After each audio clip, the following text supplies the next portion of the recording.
galera, tudo bem com vocês? Quem fala é o Gustavo Antunes e nesse vídeo vamos fazer a retrospectiva 2021, falando aí sobre temas importantíssimos para o Brasil que envolveram aí o governo federal, a saúde, até pelo combate aí do coronavírus, e que de fato afetaram e muito a população brasileira, seja de forma negativa ou positiva, né? Então, lembrando, já quero deixar claro que pretendo sim fazer um vídeo de retrospectiva falando aí sobre a questão do mundo, as tensões mundiais aí entre Estados Unidos, Rússia, China, Taiwan, enfim, que também são muito importantes, né? Que envolvem a questão da geopolítica. Mas nesse vídeo vamos estar falando aí sobre a parte do Brasil, né? E já começamos aí com janeiro, tendo aquela polêmica gigantesca do Flávio Bolsonaro aí comprando uma mansão gigantesca por mais de 6 milhões de reais. E de fato isso deixou muitas pessoas revoltadas. E o problema não é nem ter comprado a mansão, porque se for com o dinheiro dele tudo bem. O problema é que nesse mesmo período ele estava aí sendo acusado pelo Ministério Público de ter pegado muito dinheiro através de rachadinhas. Vocês sabem que o Flávio Bolsonaro, desde o início do governo do presidente Bolsonaro, já estava aí sendo acusado por vários esquemas de rachadinha, até antes mesmo do presidente Bolsonaro assumir como presidente da República, né? Então, de fato, isso foi muito revoltante para muitas pessoas. E já em fevereiro tivemos aí algo que de fato marcou muito no início do ano, que foi a interferência que o presidente Bolsonaro fez na Petrobras. Vale lembrar que ele foi lá e tirou o Castelo Branco da diretoria da Petrobras e por conta dessa ação, as ações da Petrobras caíram mais de 18%. Deu um prejuízo bilionário e que no final quem paga somos nós, né? Apesar da Petrobras ela ser sim uma empresa que tem parte estatal, mas ela é uma empresa mista, então tem tanto a parte uma iniciativa privada quanto a do Estado. E os acionistas, os investidores não gostaram dessa interferência, até porque a gente sabe que é ruim o Estado ficar intervindo na nossa empresa, né? De qualquer forma isso é horrível.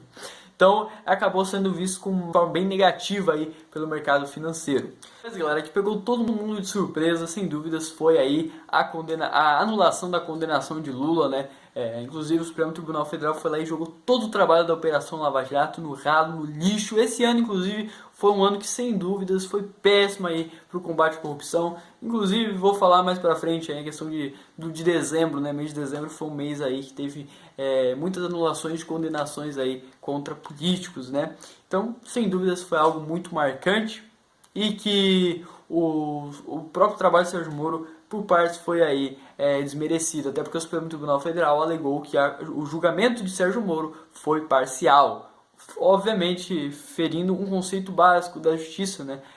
Que é sem dúvidas aí a imparcialidade em qualquer julgamento, certo? E também a gente já pode ir para o dia 15 de março, né, que foi aí o dia em que o Pazuello foi o cara um ministro que, digamos assim, ficou mais tempo aí no Ministério da Saúde, ali, que pegou uma parte da pandemia bem grave ali. Ele que cuidou até da parte da vacinação. A vacinação começou com ele, né? Ele começou ali, foi ele que deu início à vacinação. E uma das coisas que fez ele sair do governo do presidente Bolsonaro, da pauta da saúde, ali, da pasta da saúde, foi o fato de que a vacinação no Brasil estava muito lenta, né? Inclusive estava atrás de muitos outros países. E o Brasil, não sei se vocês sabem, mas o Brasil é exemplo no mundo todo na parte da vacinação. Não só na estrutura da questão da vacinação, mas também na própria consciência da população, como a vacina faz bem, né? E, de fato, agora com esse negacionismo exacerbado, muitas pessoas aí acabam não acreditando mais nas vacinas, mas acredito eu que é questão de tempo para que as pessoas voltem a acreditar nelas, né? Até porque as vacinas salvam vidas mesmo, galera. Basta olhar os números que vocês vão ter certeza disso, né? Então, teve todos esses problemas, daí saiu o Pazuello e entrou o Queiroga. O Queiroga foi daí o quarto ministro da saúde a estar durante a pandemia. Então, para vocês verem, 4 passaram. Teve lugares aí no mundo que só foi um ministro durante a pandemia toda. Mas aqui no Brasil foram 4, para verem como foi muito problemática a pandemia aqui no Brasil, a questão da gestão, né, dos problemas da pandemia. E depois tivemos um dia muito triste, que foi o dia 8 de abril, galera, que foi o dia em que morreu mais de 4.180 pessoas. De fato é algo lamentável, né, porque morreu tanta gente assim. E de fato essas mortes eram 100% evitáveis. Tinha como evitar, até porque bastava botar medidas restritivas, não lockdown, mas medidas que pudessem se controlar um pouco. Isso já teria ajudado, mas o problema é que não aconteceu isso. Vale lembrar que até estávamos comemorando antes, é claro, bem antes, de que os números estavam baixando, mas daí por conta de a população não estar totalmente vacinada, acabou ocasionando isso, né? E agora que estamos liberando as coisas de novo é diferente, porque agora temos a vacina. Até então, naquela época, não tinha, e aqueles que tinham, às vezes, tinham tomado só a primeira dose, né? Que a gente sabe que não faz o mesmo efeito de 2 doses tomadas, certo? Então, agora indo para o dia 27 de abril foi aberto a CPI da Covid. No caso aí foi muito importante porque mostrou que as ações do governo federal não deixariam ser passadas em branco, que tanto o poder legislativo ficaria de olho nisso tudo, né? E de fato ficou, claro que não podemos esquecer que a pandemia e a CPI da Covid, ela fez várias coisas ali que de fato foram polêmicas e até ao meu ver foram erradas, como chamar o Luciano Hang, dono da Havan, para prestar depoimento, né? Não faz nem sentido, né, galera? É um empresário, para que chamar ele? E de fato isso ainda serviu como munição para que os outros falassem que a CPI era totalmente política, né? Servia só para palanque político. Não que não serviu, mas que ela também teve uma boa utilidade aí para poder investigar as ações do governo federal. E a gente sabe que a fiscalização precisa ocorrer sempre, certo, galera? Independente se está fazendo certo ou está errado, mas tem que fazer fiscalização. Beleza?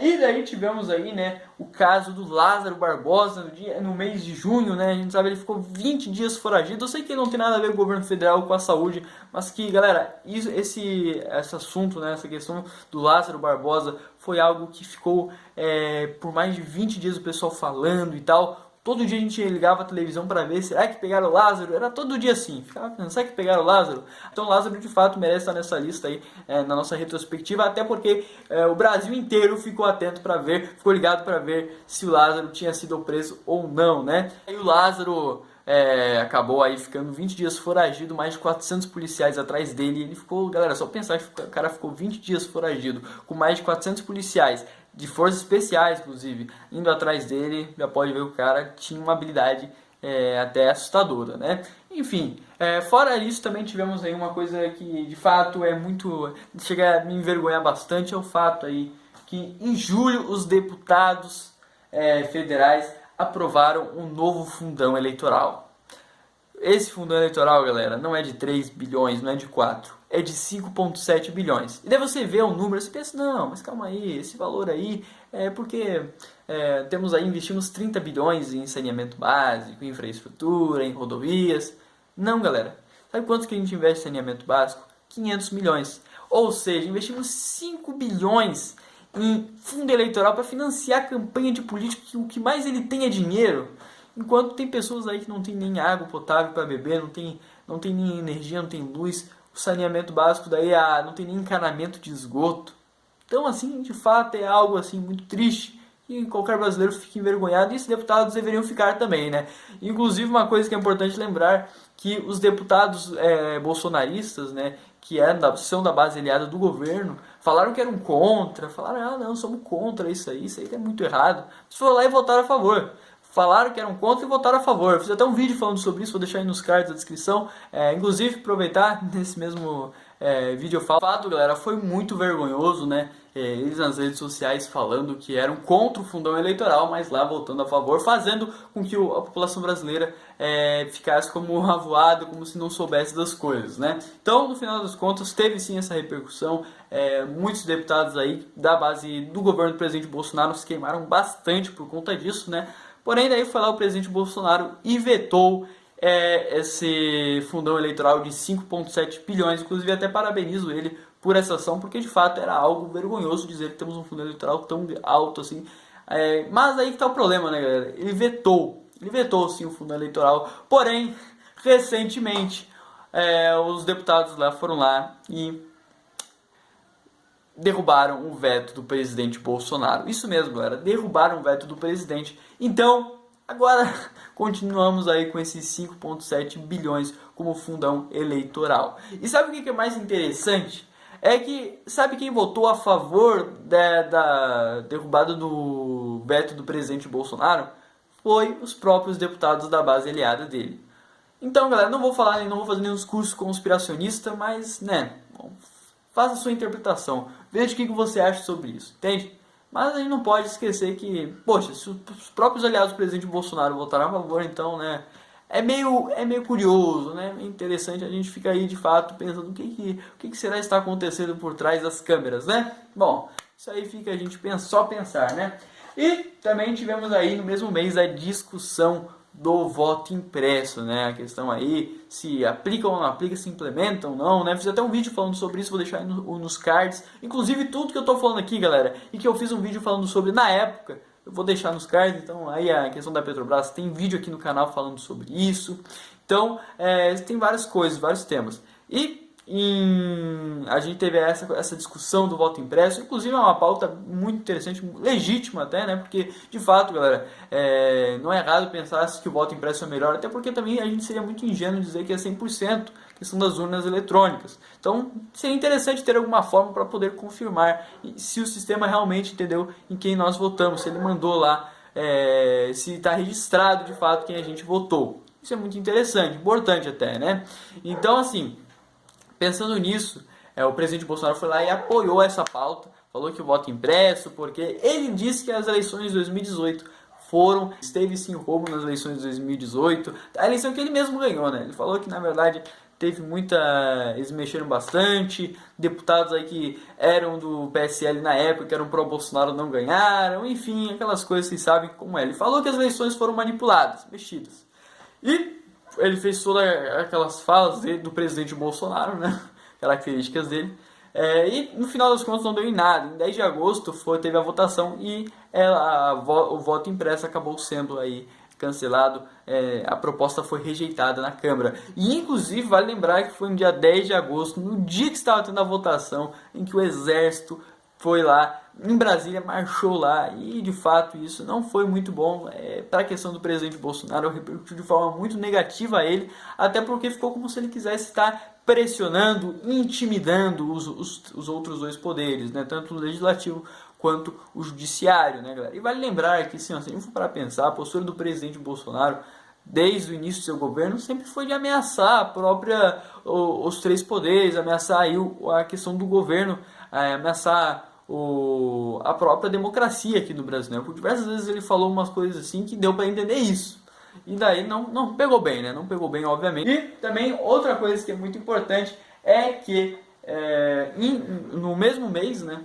Nesse mesmo período, tivemos aí a questão do Código Eleitoral, que ameaçou muito a candidatura do Sérgio Moro, até porque esse Código Eleitoral prevê aí a questão de ter quarentena, né? Uma espécie de quarentena entre juízes e policiais, ou seja, se você é um juiz e deixou de ser juiz, quer se candidatar para alguma coisa, algum cargo político, bom, você vai ter que ficar 5 anos esperando. Pelo menos essa era a ideia, né? Tanto para policial quanto para juiz. E caso isso de fato acontecesse, o Sérgio Moro não iria poder se candidatar, até porque até a eleição ele não teria completado esses 5 anos de quarentena, né?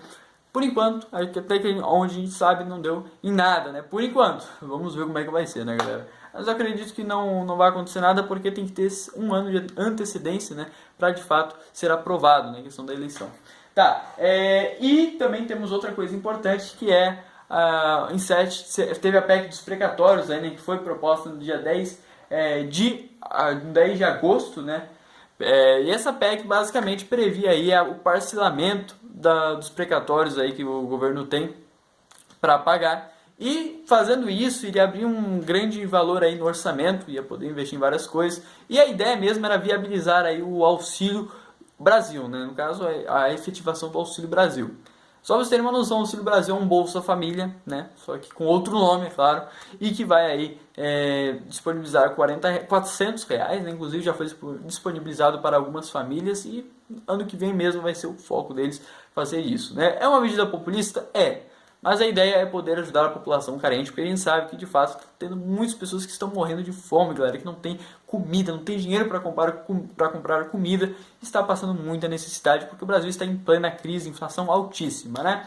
E agora outra coisa que foi em 7 de setembro, teve aí o Dia da Independência do Brasil, um dia importantíssimo, né? Foi marcado por grandes manifestações pró-Bolsonaro, e que de fato, galera, preocupou muito os outros dois poderes, até porque, galera, muitos dos brasileiros que estavam lá manifestando em prol do Bolsonaro estavam aí contra o Supremo Tribunal Federal, inclusive até querendo derrubá-lo, fazer com que o Supremo Tribunal Federal deixasse de existir.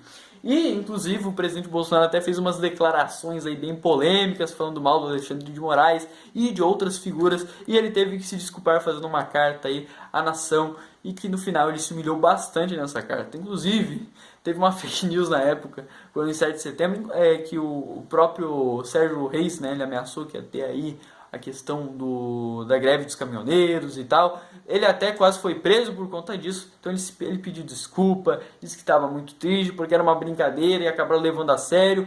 E no final das contas ele não foi preso, mas quase foi, né? Porque de fato ele ameaçou a democracia, alegando que se os políticos não cedessem, eles acabariam invadindo e quebrando tudo. Então, de fato, o Sérgio Reis acabou fazendo fortes ameaças, né? Que no final ele se desculpou, né? Então, né, segue o jogo, como se diz. Até foi internado por conta disso, porque ficou muito nervoso e tal. Foi no médico, no hospital. Porque, de fato, imagina, galera, o Sérgio Reis não tá... Ele já tá um pouco mais velho, e daí tem que ficar se preocupando. É, de fato, muito complicado, né?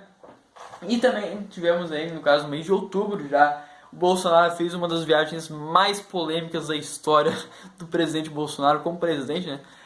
Que foi aí a viagem para Dubai, galera. Porque nós sabemos que nessa viagem aí o presidente não economizou, gastou milhões aí para poder sustentar o seu luxo. Inclusive, o filho do presidente Bolsonaro, o Eduardo Bolsonaro, popularmente conhecido como Bananinha, ele foi lá e tirou uma foto que custou, acreditem ou não, R$1.000, galera. R$1.000 para tirar uma única foto. Eu vou deixar a foto aí para vocês verem o Eduardo Bolsonaro aí pagando de shake. Parecendo aquele shake lá das Arábias, né? Então, de fato, foi algo bem caro. E nessa comitiva teve muitas pessoas do governo do presidente Bolsonaro, da base aliada, não só deputados ou até senadores e também o próprio presidente, mas teve até vereadores aí para o Bolsonaro. O que eu saiba foi um vereador, né? No caso de BH, que é o Nicolas Ferreira, que foi lá para Dubai, foi muito criticado também. Até porque, galera, vale lembrar que muitas pessoas foram para lá e a gente viu pouco resultado, né? E inclusive fizeram uma pesquisa, parece que foi mais de 3,5 milhões de dinheiro gasto lá em Dubai. De fato, algo, né? Daí a gente imagina que o povo brasileiro aqui passando fome, e daí o cara vai lá e tira uma foto de R$1.000, que é o valor do salário mínimo aqui no Brasil. Então, de fato, sem dúvidas, é um desrespeito ao povo brasileiro que nesse momento está passando fome na rua, né, galera? E nem casa tem para morar. Então, muito triste dizer que estão passando por isso, né? Então, em outubro aconteceu isso, né? Essa viagem teve gastos excessivos. E agora pulando já para dezembro. E aí que tá o negócio. Eu falei para vocês, né, que esse ano foi um ano que foi marcado aí por um retrocesso imenso no combate à corrupção. A Operação Lava Jato levou inúmeras facadas nas costas. E quando eu falei que o Lula não era o começo, tinha mais ainda, porque eu não estava brincando, é verdade mesmo. Em dezembro, galera, foi marcado por inúmeras anulações e condenações. Uma delas foi a do Palocci, né, do Vacari Neto, do João Vacari Neto, né, do Renato Duque, do Eduardo Cunha, do Henrique Eduardo Alves, do Sérgio Cabral, ex-governador do Rio de Janeiro, vale lembrar. Então, assim, galera, em detalhe, né, o Sérgio Cabral foi acusado de um monte de processos de corrupção. É claro, foi algumas que foram anuladas, não lembro se foram todas, mas não importa, o que importa é que sim, teve condenações aí anuladas. Tá? E sem dúvidas, né, isso aí representou um grande retrocesso para o Brasil, né? E no dia 16, o ex-ministro da Justiça, André Mendonça, assumiu aí o Supremo Tribunal Federal, né? Ele acabou virando um ministro do Supremo Tribunal Federal, acompanhando aí o Cássio Nunes, que também foi indicado pelo presidente Bolsonaro. Vale lembrar que essa vaga que o André Mendonça está ocupando hoje em dia era uma vaga que até então todos esperavam que seria ocupada pelo Sérgio Moro, né? Todo mundo imaginava que de fato ele iria ocupar, mas ele teve aquela ruptura lá, ele acabou acusando o presidente Bolsonaro de interferir na APF, né? E a gente sabe que foi uma confusão muito grande e acabou dificultando muito que isso acontecesse, no final nem aconteceu, né? Então, tá aí André Mendonça como ministro do Supremo Tribunal Federal. É claro, galera, tem outras coisas que também aconteceram no Brasil, mas como eu falei, dei uma focada mais no governo federal, a parte da saúde também. Fiz questão de falar sobre os ministros que ocuparam a pasta nesse ano, podemos o Pazuello e o Marcelo Queiroga, que ainda está em exercício como ministro da Saúde. Então, peguei esses temas aí importantíssimos para o Brasil. Mais uma vez é lamentável dizer que temos aí um fundão eleitoral de 5,7 bilhões, enquanto a população está passando fome na rua e o Brasil gasta um valor, uma mixaria para saneamento básico, uma coisa tão importante, tão essencial para a vida aqui no Brasil, uma vida de qualidade, não é mesmo, galera? É muito triste. Mas essa é a retrospectiva do Brasil. De fato, é muito decepcionante, mas vamos tentar fazer com que ano que vem seja mais positiva, que tenhamos bons resultados, né, galera? Porque, de fato, esse ano aí, infelizmente, muitos problemas, que a pandemia mesmo também foi algo muito complicado, fez com que o setor aí de turismo caísse bastante, muita gente ficou desempregada, né? Inclusive o Brasil em questão de desemprego aí, ele está crescendo muito, né? Agora com a retomada na economia, pode ser que esse crescimento diminua e até possa voltar a ter mais empregos, e é algo que eu acredito sim muito, estou crente que isso vai acontecer, estou otimista, né? Vamos ser otimistas, mas claro, não vamos deixar de ser realistas, não é mesmo, galera? Então, é isso mesmo. Essa foi a retrospectiva do Brasil em 2021. Como já falei, tem alguns outros temas. Pretendo fazer uma outra retrospectiva falando sobre a questão internacional, a questão aí das intrigas entre Rússia e Estados Unidos, Afeganistão também, que aconteceu em agosto. Foi algo muito sério que o mundo inteiro acabou se emocionando, ficando lamentando pelo que aconteceu no Afeganistão. E vou estar falando sobre isso, beleza, galera? Então é isso mesmo, se puder estar deixando um like aí para apoiar. Se for novo, já se inscreve no canal, não custa nada, e também clique no sininho para que quando tenha vídeo novo você seja notificado, beleza, galera? Só uma coisa, é muito importante que você dê like aqui no vídeo, porque assim você vai estar mostrando para o YouTube que você gostou e muito, beleza? Só uma coisa que eu peço a vocês, se vocês lembram de algum assunto muito importante para o Brasil que eu não falei aqui no vídeo, por favor comentem aí embaixo que eu vou estar fixando, porque de fato é importante a gente lembrar de todos aqueles que de fato foram relevantes para o Brasil, beleza? Então é isso mesmo, um forte abraço a todos, falou e fui!